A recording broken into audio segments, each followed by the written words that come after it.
1991년 7월 22일 미국 위스콘신주 밀워키. 이날 밤 11시 30분 한 남성이 맨몸에 수갑을 찬 채 피를 흘리며 거리를 미친 듯이 질주하고 있었습니다.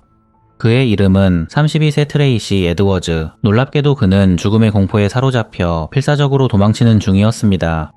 잠시 후 길가에 서 있던 경찰 순찰차를 발견한 트레이시는 있는 힘껏 손을 흔들며 도움을 요청했습니다. 도와주세요. 그가 날 죽이려고 해요. 트레이시는 경찰에게 어떤 괴물이 자신에게 수갑을 채우고 위협했다고 설명하며 수갑을 풀어달라고 간청했습니다. 경찰관 로버트 라우스와 롤프 밀러는 그의 손목에 채워진 수갑을 확인했지만 자신들이 가진 열쇠로는 풀 수 없었습니다. 두 경찰은 공포에 떨고 있는 트레이시를 진정시킨 뒤 어떻게 된 일인지 차분히 물었습니다. 경찰의 말에 트레이시는 떨리는 목소리로 말했습니다. 213호에서는 남자가 칼을 들고 제 심장을 꺼내 먹겠다고 했습니다.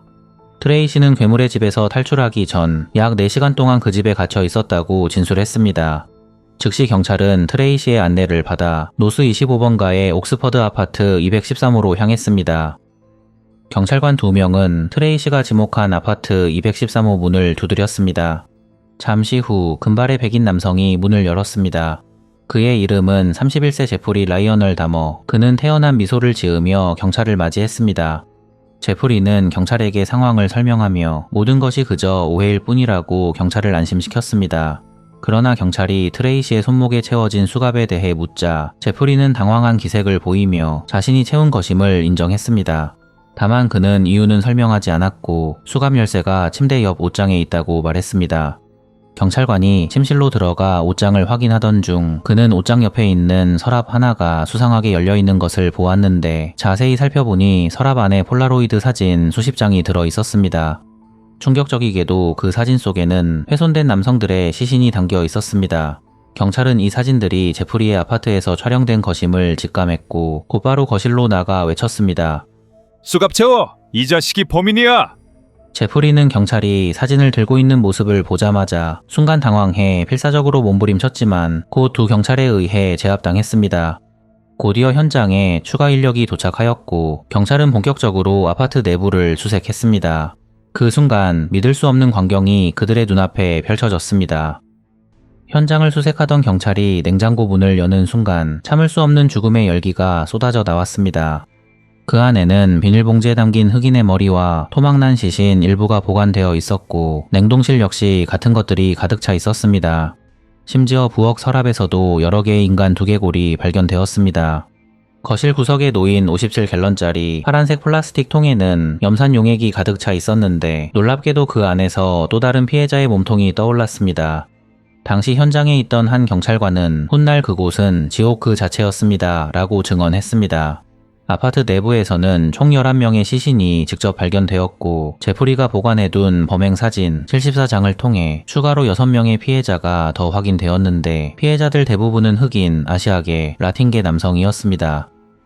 1991년 7월 23일 새벽부터 제프리 다머는 수사관에게 자신이 저지른 살인사건과 아파트에서 발견된 증거에 대해 신문을 받았습니다. 제프리는 바로 경찰에게 자신의 모든 범행을 순순히 자백했습니다. 그는 1978년부터 1991년까지 총 17명의 청년을 살해했으며 또한 제프리는 죽은 남성들과 관계를 가졌다는 충격적인 고백을 이어갔습니다. 피해자들을 영원히 소유하고 싶었습니다. 그들이 내 안에서 계속 살아있기를 원했습니다. 실제로 그는 피해자를 좀비로 만들려 했다고 진술했고 좀비로 만들기 위해 피해자의 머리에 염산을 주입했다는 알 수 없는 이야기를 했습니다. 바로 경찰은 도대체 왜 제프리가 남성들, 특히 유색인종 남성들을 대상으로 이렇게 끔찍한 범죄를 저질렀는지 조사하기 시작했고 곧 제프리가 남성만 살해하고 추행한 잔혹한 살인마가 된 이유를 세상에 공개했습니다. 1960년 5월 21일 제프리 다머는 미국 위스콘신주 밀워키의 평범한 가정에서 태어났습니다. 그러나 그의 유년 시절은 결코 평범하지 않았습니다. 아버지 라이어널은 화학자로 일과 학업 때문에 집을 자주 비웠고 어머니 조이스는 심각한 우울증과 정신질환을 앓고 있었습니다. 어린 시절 제프리는 잠시 부모님의 사랑을 받았지만 점차 이어지는 부모의 말다툼을 목격하며 깊은 불안과 고립감을 느끼며 성장했습니다. 4살 무렵 2차례의 탈장 수술을 받은 뒤 활발했던 그는 눈에 띄게 내성적으로 변했습니다. 그리고 이 시기부터 특이한 취미가 나타났습니다. 바로 죽은 동물의 사체를 모으는 행동이었습니다. 처음에 그는 곤충을 수집하는 것으로 시작했지만 곧 길가에서 발견한 죽은 동물을 주워 모으기 시작했습니다. 제프리는 이 사체들을 집 근처 숲으로 가져가 해부하고 다시 조립하는 은밀한 놀이를 즐겼습니다. 놀랍게도 화학자였던 아버지 라이어널은 아들의 호기심을 장려하며 동물뼈를 표백하는 방법까지 가르쳐 주었습니다. 이때부터 제프리는 아버지가 알려준 방법으로 본격적으로 동물뼈를 모으기 시작했습니다. 그는 수집한 동물들은 해부하여 오두막 옆에 묻었고 두개골은 표백하여 십자가 위에 걸어두기도 했습니다. 사춘기에 접어든 제프리는 자신이 동성애자라는 사실을 깨달았지만 그 누구에게도 털어놓지 못했습니다. 제프리의 고백에 따르면 그는 10대 초반에서 중반에 완전히 복종하는 남성 파트너를 지배하고 통제하는 것에 대한 환상을 품기 시작했고, 이 환상은 시간이 지나면서 점차 사람의 신체를 해부하는 데 집중하는 기괴한 상상으로 변질되었습니다. 고등학교 시절 항상 혼자였던 제프리 다머는 다머짓이라 불리는 기괴한 행동들로 친구들의 관심을 끌려 했습니다. 간질 발작을 흉내내거나 큰 소리를 지르는 등 이상한 행동을 일삼았지만 이는 오히려 그를 더욱 고립시켰습니다. 설상가상으로 이때 어머니 조이스가 바람을 핀 사실을 아버지 라이어널이 알게 되었고, 제프리가 18세가 되던 해 부모님은 결국 이혼했습니다. 이혼 과정에서 부모님은 막내 아들의 양육권만 두고 다투었고, 성인이 된 제프리는 사실상 버려진 존재가 되었습니다. 이 경험은 제프리의 내면에 회복할 수 없는 상처를 남겼습니다. 1978년 6월 18일 고등학교를 졸업한 지 3주 만에 제프리는 그의 첫 번째 희생자를 만나게 됩니다. 이날 제프리는 히치하이킹을 하던 18세 소년 스티븐 힉스를 차에 태워 자신의 집으로 데리고 갔습니다. 두 사람은 집에서 술을 마시며 시간을 보냈고, 제프리는 스티븐의 근육질 몸을 보고 그를 유혹했습니다. 그러나 스티븐은 여자를 좋아하는 이성애자였기 때문에 제프리의 돌발 행동에 불쾌한 감정을 드러냈고 곧 집에 가겠다고 말했습니다. 스티븐이 떠나려는 순간 제프리는 충동을 억누르지 못하고 곁에 있던 4.5kg짜리 아령으로 그의 머리를 내려쳤습니다. 제프리의 공격에 스티븐은 기절했고 바로 제프리는 스티븐을 살해했습니다. 이어서 그는 죽은 스티븐과 관계를 가진 뒤 다음날 그를 지하실로 옮겨 해부했습니다. 이후 그는 스티븐을 뒷마당에 묻었는데 몇 주 후 제프리는 묻어둔 유해를 다시 파내어 들키지 않도록 깊은 숲속에 유기했습니다. 첫 살인 이후 제프리는 놀랍게도 9년 동안 추가 범행을 저지르지 않았습니다. 그 기간 동안 그는 군대에 입대했고 이후 초콜릿 공장에 취직하는 등 겉보기에 평범한 삶을 살았습니다. 그러나 이 9년은 단순히 살인을 멈춘 시간이 아니었습니다.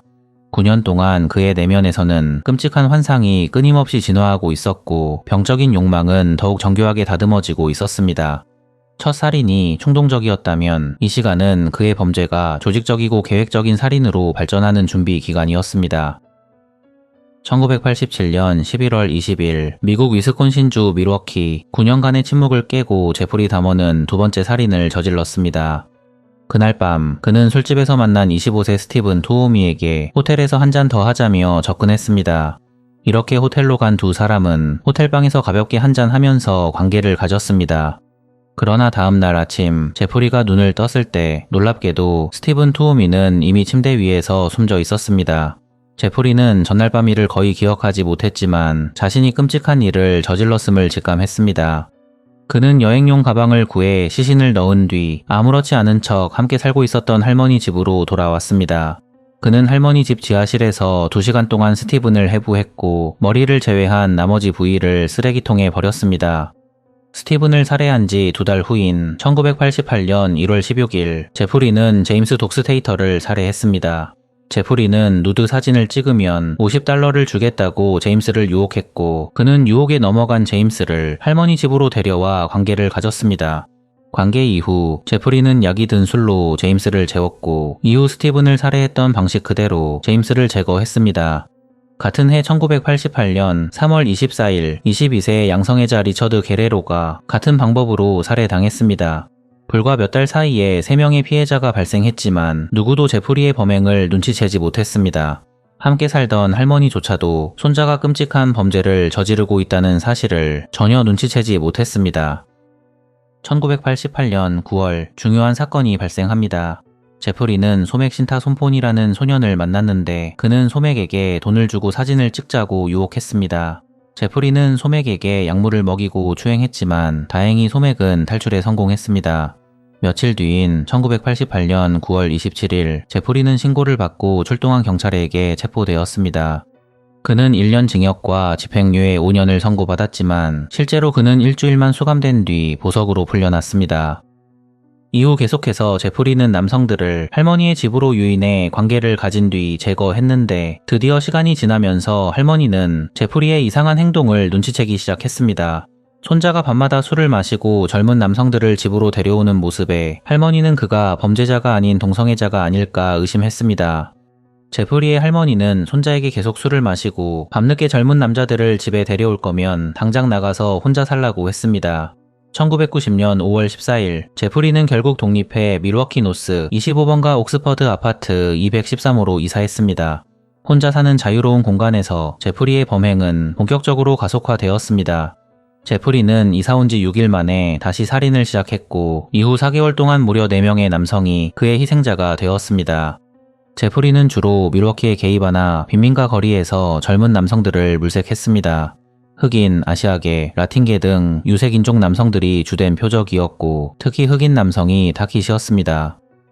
제프리가 남성들을 유인하는 수법은 매우 교묘했습니다. 사진 모델이 되어주시면 돈을 드리겠습니다. 함께 술을 마시며 즐기다 가요. 그는 친절한 미소와 함께 이런 제안을 던져 피해자들의 경계를 풀었습니다. 안심한 피해자가 그의 아파트에 들어서면 제프리는 준비해둔 술잔을 내밀었습니다. 그 속에는 이미 약물이 타져 있었습니다. 제프리는 피해자가 의식을 잃으면 제거한 뒤 이후 시신을 은밀히 처리해 집안에 보관했습니다.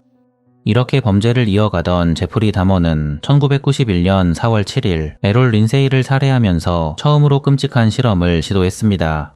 그는 피해자의 머리에 염산을 주입해 식물인간 상태의 좀비로 만들고 영원히 곁에 두려고 했습니다. 그러나 이 실험은 실패로 끝났고 린세이는 결국 목숨을 잃었습니다. 제프리는 이후에도 같은 방식을 여러 차례 시도했지만 모두 실패했습니다.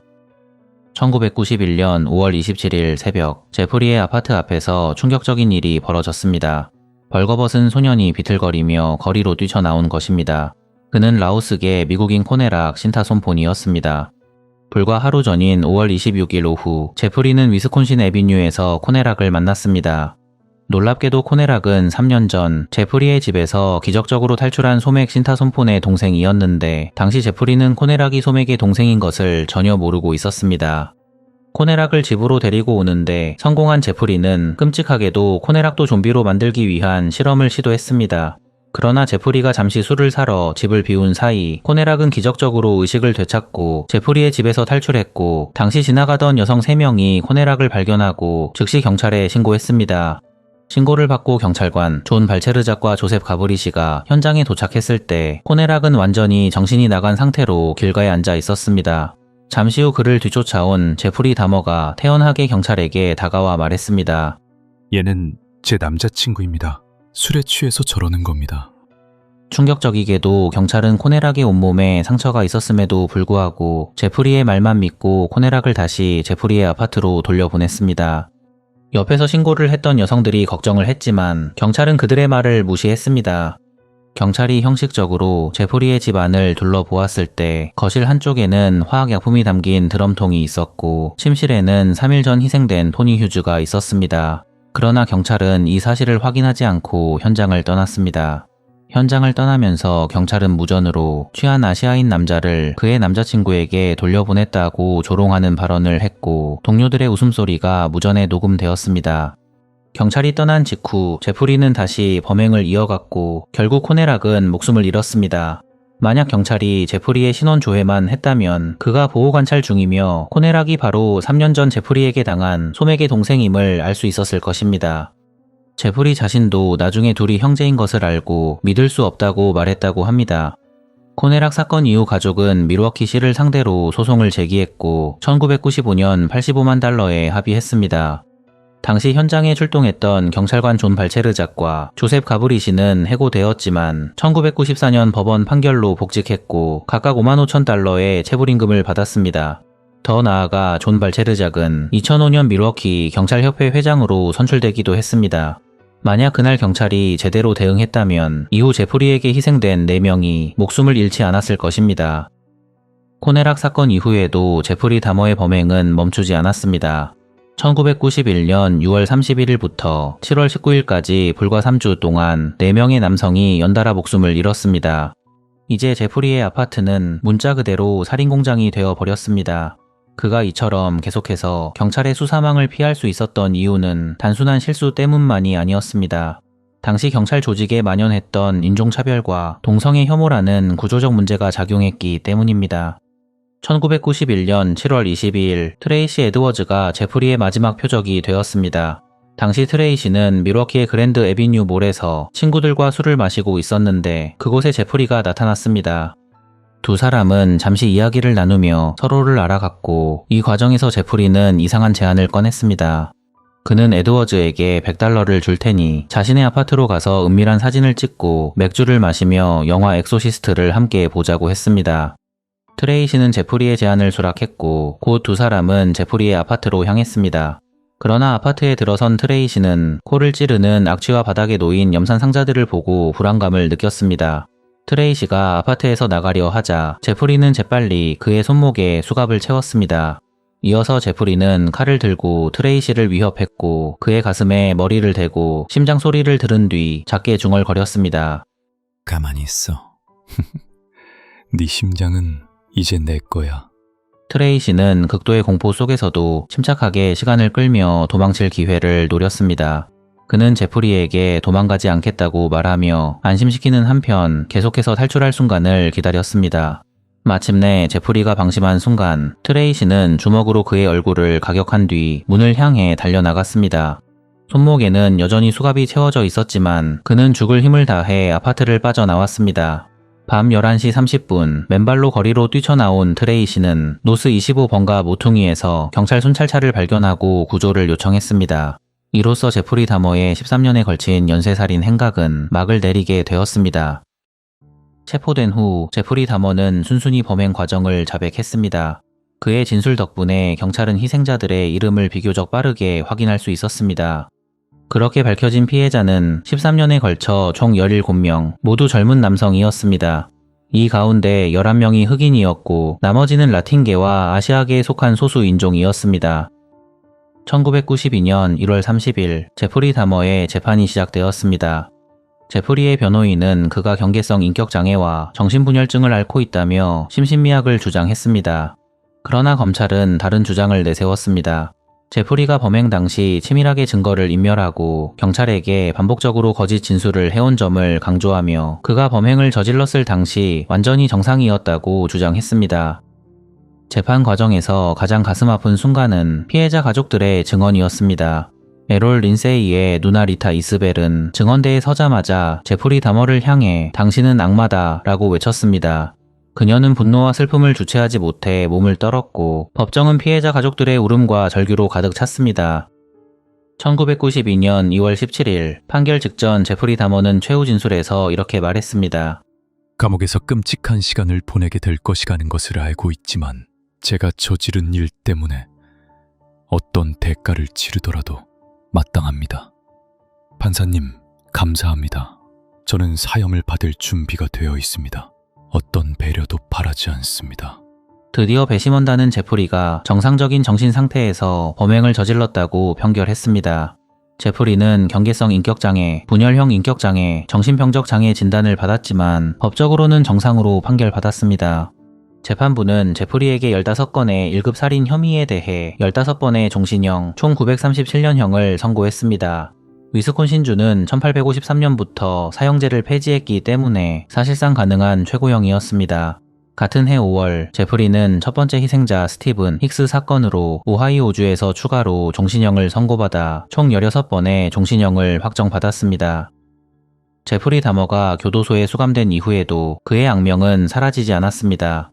동료 수감자들은 연쇄살인범이자 게이인 제프리를 극도로 혐오했습니다. 특히 피해자들 중 다수가 흑인 남성이었기에 흑인 수감자들의 적개심은 더욱 컸습니다. 1994년 7월 3일 제프리는 예배를 마치고 돌아오던 길에 흑인 수감자에게 습격을 받아 부상을 입었습니다.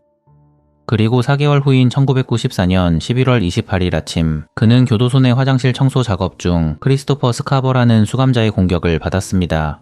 크리스토퍼는 미리 숨겨둔 쇠막대로 제프리의 머리를 내리쳤고 그는 곧 의식을 잃었습니다. 제프리는 바로 병원으로 이송되었지만 그는 결국 심각한 두부 손상으로 사망했습니다.